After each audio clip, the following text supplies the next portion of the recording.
IPL 2024 season ప్రారంభం కంటే ముందుగానే పలు అంచనాలకు కేర్ ఆఫ్ అడ్రస్గా నిలుస్తూ వస్తోంది. 5 ఐపీఎల్ ట్రోఫీలను అందించిన రోహిత్ శర్మను కాదని క్యాష్ అండ్ ట్రేడింగ్ ద్వారా జట్టులోకి వచ్చిన హార్దిక్ పాండ్యాకు కెప్టెన్ పగ్గాలను అందించింది. ఈ విషయం రోహిత్ ఫ్యాన్స్ కు తీవ్ర ఆగ్రహాన్ని తెప్పించింది.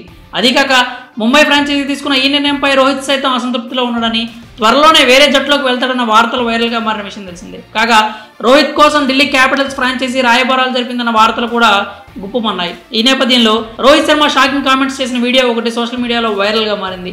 ఐపీఎల్లో ఆ జట్టుకు కెప్టెన్గా చేయాలనుందని షాకింగ్ కామెంట్స్ చేశాడు. ముంబై ఇండియన్స్ మేనేజ్మెంట్ తీసుకున్న నిర్ణయం పట్ల తీవ్ర అసంతృప్తిలో ఉన్నాడు రోహిత్ శర్మ. తనను కాదని జట్టు పగ్గాలను హార్దిక్ పాండ్యాకి అప్పగించడంతో హిట్ మ్యాన్ తో పాటు అతడి అభిమానులు కూడా ఫైర్ మీద ఉన్నారు.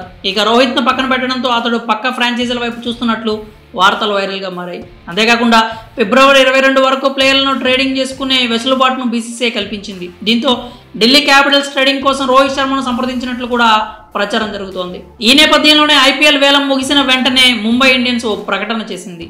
తమ టీం నుంచి ఏ ఆటగాళ్లు బయటికి వెళ్లడం లేదంటూ స్పష్టం చేసింది. ఈ క్రమంలోనే రోహిత్ శర్మ మాట్లాడిన ఓ పాత వీడియో వైరల్గా మారింది.